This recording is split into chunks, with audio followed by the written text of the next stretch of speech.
Kothalavadi cinema ವಿರುದ್ಧ ಈಗ ಗಂಭೀರ ಆರೋಪ ಕೇಳಿ ಬರ್ತಾ ಇದೆ. ಅಲ್ಲಿ ಕೆಲಸ ಮಾಡ್ತಿದ್ದಂತವರೇ ಈಗ ಇದರ ವಿರುದ್ಧವಾಗಿ ಕೊತ್ತಲವಾಡಿ ಸಿನಿಮಾ ವಿರುದ್ಧವಾಗಿ ಗಂಭೀರವಾಗಿ ಆರೋಪವನ್ನು ಮಾಡ್ತಾ ಇದ್ದಾರೆ. ಹಾಗಿದ್ರೆ ಏನಿದು ಆರೋಪ? ಕೊತ್ತಲವಾಡಿ ಸಿನಿಮಾ ವಿರುದ್ಧ ಗಂಭೀರ ಆರೋಪ ಕೇಳಿ ಬರ್ತಾ ಇದೆ. ನಟರಿಗೆ ಸಂಭಾವನೆ ಕೊಟ್ಟಿಲ್ಲ ಎಂಬ ಆರೋಪ ಈಗ ಕೇಳಿ ಬರ್ತಾ ಇದೆ. ವಿಡಿಯೋ ಮೂಲಕ ಸಹ ನಟ ಮಹೇಶ್ ಗುರು ಆರೋಪವನ್ನ ವ್ಯಕ್ತಪಡಿಸ್ತಾ ಇದ್ದಾರೆ.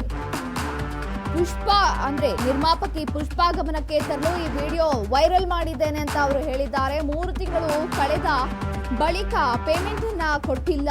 3 ತಿಂಗಳಾಯ್ತು ಕೆಲಸ ಮಾಡಿ, 3 ತಿಂಗಳು ಕೆಲಸ ಮಾಡಿಕೊಂಡು ಪೇಮೆಂಟ್ ಅನ್ನ ಕೊಟ್ಟಿಲ್ಲ. ಅವರು ಕೆಲಸವನ್ನ ಮಾಡಿಸ್ಕೊಂಡಿದ್ದಾರೆ, ಪೇಮೆಂಟ್ ಕೊಟ್ಟಿಲ್ಲ. ಈಗ ಸಿನಿಮಾ OTTಗೆ ಬಂದಿದೆ, ಆದ್ರೂ ಕೂಡ ನಮಗೆ ದುಡ್ಡು ಬಂದಿಲ್ಲ. ನಿರ್ಮಾಪಕಿ ಪುಷ್ಪಾ ಗಮನಕ್ಕೆ ತರೋಕೆ ಆಗ್ತಿಲ್ಲ. ಫೇಸ್ಬುಕ್ ನಲ್ಲಿ ನೋವು ಹಂಚಿಕೊಂಡಿದ್ದಾರೆ ಈಗ ನಟ ಮಹೇಶ್. ಕೊತ್ತಲವಾಡಿ ಸಿನಿಮಾ ವಿರುದ್ಧ ಈಗ ಗಂಭೀರವಾಗಿರುವಂತಹ ಆರೋಪ ಕೇಳಿ ಬರ್ತಾ ಇರುವಂತದ್ದು. ನಟರಿಗೆ ಸಂಭಾವನೆ ಕೊಟ್ಟಿಲ್ಲ ಅಂತ ಈಗ ಆರೋಪ ಕೇಳಿ ಬರ್ತಾ ಇದೆ. ಕೊತ್ತಲವಾಡಿ ಸಿನಿಮಾದಲ್ಲಿ ಕೆಲಸ ಮಾಡಿದ್ವಿ, 3 ತಿಂಗಳುಗಳ ಕಾಲ ಕೆಲಸವನ್ನ ಮಾಡಿದ್ವಿ. 3 ತಿಂಗಳು ಕೆಲಸ ಮಾಡಿಕೊಂಡು ನಮ್ಮೊಂದಿಗೆ ಕೆಲಸವನ್ನ ಎಷ್ಟು ತೆಗೆದು ಇವಾಗ ನಮಗೆ ಯಾವುದೇ ರೀತಿಯಾಗಿರುವಂತ ಪೇಮೆಂಟ್ ಅನ್ನ ನೀಡಿಲ್ಲ. ಡಬ್ಬಿಂಗ್ ಮುಗಿದ ಬಳಿಕ ಹಣ ಕೊಡ್ತೀವಿ ಅಂತ ಹೇಳಿದ್ರು. ಆದ್ರೆ ಈಗ ಸಿನಿಮಾ ರಿಲೀಸ್ ಆಯ್ತು, ಅದು ಈಗ OTTಗೆ ಬಂದ್ರು ಕೂಡ ನಮಗೆ ದುಡ್ಡು ಬಂದಿಲ್ಲ ಅಂತ ಈಗ ನಿರ್ಮಾಪಕಿ ಪುಷ್ಪಾ ಗಮನಕ್ಕೆ ತರೋಕೆ ನಾವು ಈ ಒಂದು ವಿಡಿಯೋನ ಮಾಡಿದ್ದೀವಿ. ಅದಕ್ಕಿಂತ ಬಿಫೋರ್ ನಮಗೆ ಗಮನಕ್ಕೆ ತರೋಕೆ ಹೋದ್ರೂ ಅವರು ಯಾವುದೇ ರೀತಿಯ ಗಮನವನ್ನು ಹರಿಸಿಲ್ಲ. ಹಾಗಾಗಿ ನಾನು ವಿಡಿಯೋ ಮಾಡುವ ಸಂದರ್ಭ ಬಂದಿದೆ. ವಿಡಿಯೋ ಮಾಡಿ ನಾನು ಈಗ ಸಾಮಾಜಿಕ ಜಾಲತಾಣದಲ್ಲಿ ಹರಿಬಿಟ್ಟಿದ್ದೇನೆ ಅಂತ ಫೇಸ್ಬುಕ್ನಲ್ಲಿ ನೋವನ್ನ ಹಂಚಿಕೊಂಡಿದ್ದಾರೆ ಈ ಬಗ್ಗೆ ನಟ ಮಹೇಶ್ ಅವರು. ನಾನೊಬ್ಬ ರಂಗಭೂಮಿ ಕಲಾವಿದ ಮತ್ತು ಸಿನಿಮಾ ಸೀರಿಯಲ್ ಕೂಡ ಅಭಿನಯಿಸ್ತಾ ಇದ್ದೀನಿ. ವಿಷಯ ಏನಪ್ಪಾ ಅಂತಂದ್ರೆ, ಆಗಸ್ಟ್ 1 ಕೊತ್ತಲವಾಡಿ ಅಂತ ಒಂದು ಸಿನಿಮಾ ರಿಲೀಸ್ ಆಯಿತು. ಅದು ನಮ್ಮ PA ಪ್ರೊಡಕ್ಷನ್ನ ಮೊದಲ ನಿರ್ಮಾಣ. ಅದರ ಮಾಲೀಕರು ಬಂದು ನಮ್ಮ ರಾಕಿಂಗ್ ಸ್ಟಾರ್ ಯಶ್ ಅವರ ತಾಯಿ ಪುಷ್ಪಾ ಮೇಡಮ್. ಈ ಸಿನಿಮಾದಲ್ಲಿ ನಿರ್ದೇಶಕರಾಗಿ ಶ್ರೀರಾಜ್ ಅಂತ ಮತ್ತೆ ಹೀರೋ ನಮ್ಮ ಪೃಥ್ವಿ ಅಂಬರ್ ಸರ್. ನನ್ನ ನಟನೆ ಬಂದು ಪೃಥ್ವಿ ಅಂಬರ್ ಸರ್ರ ಸಹ ನಟನಾಗಿ 3 ತಿಂಗಳಕ್ಕೂ ಹೆಚ್ಚು ಕಾಲ ಅವ್ರ ಜೊತೆ ನಾವು ಸಿನಿಮಾದಲ್ಲಿ ಕೆಲಸ ಮಾಡಿದ್ದೀನಿ. ನಾವು ಈ ಸಿನಿಮಾಗೆ ಸೆಲೆಕ್ಟ್ ಆಗಿದ್ದು ನಿರ್ದೇಶಕರ ಕಡೆಯಿಂದ, ಅಂದರೆ ನೇರವಾಗಿ ಪ್ರೊಡಕ್ಷನ್ ಕಡೆಯಿಂದಾಗಲಿ ಮ್ಯಾನೇಜರ್ ಕಡೆಯಿಂದಾಗಲಿ ಬಂದದ್ದಲ್ಲ.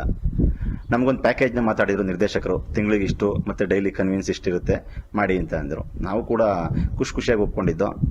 ಸಿನಿಮಾ ಶುರುವಾಗೋದಕ್ಕೂ ಮುಂಚೆನೇ ಒಂದು ಅಡ್ವಾನ್ಸ್ ಮಾಡಿಸ್ತೀನಿ ಅಂತ ಹೇಳಿದರು. ಸಿನಿಮಾ ಮುಹೂರ್ತ ಆಯಿತು, ಮುಹೂರ್ತದಲ್ಲಿ ಕೇಳಿದ್ರು. ಅವರು ಇನ್ನೂ ಪ್ರೊಡಕ್ಷನ್ನಿಂದ ಅಮೌಂಟ್ ಬಂದಿಲ್ಲ, ಬಂದ ತಕ್ಷಣ ಮಾಡ್ಕೊಡ್ತೀನಿ ಅಂತ ಹೇಳಿದ್ರು. ಓಕೆ ಅಂದ್ಬಿಟ್ಟು ನಾವು ಸಿನಿಮಾ ಶುರುವಾಯಿತು. ಸಿನಿಮಾ ಶೆಡ್ಯೂಲು ಫಸ್ಟ್ ಶೆಡ್ಯೂಲ್ ಆಯಿತು, ಸೆಕೆಂಡ್ ಶೆಡ್ಯೂಲ್ ಆಯಿತು, ಕಂಪ್ಲೀಟ್ ಸಿನಿಮಾನೇ ಮುಗೀತು. ಸಾಂಗು ಮುಗೀತು, ಫೈಟು ಮುಗೀತು. ಅವ್ರು ಎಷ್ಟು ಬಾರಿ ಕೇಳಿದ್ರು, ಇನ್ನೂ ಪ್ರೊಡಕ್ಷನಿಂದ ಅಮೌಂಟ್ ಬಂದಿಲ್ಲ ಅಂತ ಹೇಳ್ತಾನೆ ಬಂದರು. ಕೊನೆಗೆ ಡಬ್ಬಿಂಗ್ ಅಂತಕ್ಕೆ ಬಂತು. ಡಬ್ಬಿಂಗ್ ಕರೆದ್ರು, ಓದೋ.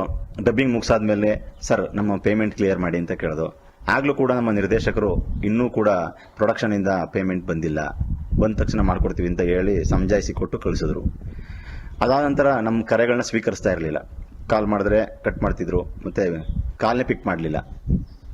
ಈ ನಡುವೆ ಟೀಸರು, ಟ್ರೈಲರು ಮತ್ತು ಅದ್ದೂರಿಯಾದಂಥ ಪ್ರೆಸ್ ಮೀಟ್ಗಳು ಮಾಡಿದ್ರು. ಅದಕ್ಕೆ ಯಾವುದಕ್ಕೂ ನಮ್ಮನ್ನ ಇನ್ವಿಟೇಷನ್ ಕೊಡಲೂ ಇಲ್ಲ ಮತ್ತು ಕರೀಲೂ ಇಲ್ಲ. ಆ ವಿಚಾರಗಳೆಲ್ಲ ನಮಗೆ ನಿಧಾನವಾಗಿ ಗೊತ್ತಾಗ್ತಿತ್ತು ಆ ಮೀಡಿಯಾದಲ್ಲಿ ಬಂದ ಮೇಲೆ. ನಾವು ಪ್ರಯತ್ನ ಪಟ್ಟು ಆಗಲೂ ಕೂಡ ಕಾಲ್ ಪಿಕ್ ಮಾಡಲಿಲ್ಲ. ಇದಾದ ನಂತರ ಸಿನಿಮಾ ಕೂಡ ಭರ್ಜರಿಯಾಗಿ ಬಿಡುಗಡೆ ಆಯಿತು. ಥಿಯೇಟರ್ನಿಂದ OTTಗೆ ಬಂದಿದೆ. ಈಗಲೂ ಕೂಡ ನಮಗೆ ಪೇಮೆಂಟ್ ಬರಲಿಲ್ಲ. ಈ ಸಿನಿಮಾದಲ್ಲಿ ನಮಗೆ 3 ತಿಂಗಳಿಗೂ ಹೆಚ್ಚು ಕೆಲಸ ಮಾಡಿರೋದ್ರಿಂದ ನಮ್ಗೆ ಬರಬೇಕಾಗಿದ್ದಂಥ ಅಮೌಂಟ್ ಬಂದಿಲ್ಲ. ನಾವು ಯಾವ ಥರ ಕೇಳೋದು, ಯಾಕೆಂದರೆ ನಮಗೆ ಮೋಸ ಆಗಿದೆ. ಇದನ್ನು ಯಾರಿಗೆ ಹೇಳಬೇಕು ಅನ್ನೋದು ಗೊತ್ತಾಗ್ತಿರ್ಲಿಲ್ಲ. ಪ್ರೊಡ್ಯೂಸರ್ನ ಮೀಟ್ ಮಾಡೋಣ ಅಂದರೆ ಅವ್ರ ಹತ್ರಕ್ಕೆ ಹೋಗೋದು ಅಷ್ಟು ಈಸಿ ಆಗಿರಲಿಲ್ಲ. ಯಾಕೆಂದರೆ ಅವ್ರ ಕಾಂಟ್ಯಾಕ್ಟ್ ನಂಬರ್ ಆಗಲಿ, ಅವ್ರ ಮನೆ ಆಗಲಿ ಅಷ್ಟು ಈಸಿಯಾಗಿ ನಾವು ಹುಡ್ಕೋಕ್ಕೂ ಆಗಲಿಲ್ಲ, ಸಿಗೋಕ್ಕೂ ಆಗಲಿಲ್ಲ. ಮತ್ತು ಅದರಿಂದ ಭೇಟಿ ಆಗುವಂಥ ಅವಕಾಶ ಕೂಡ ಸಿಗಲಿಲ್ಲ.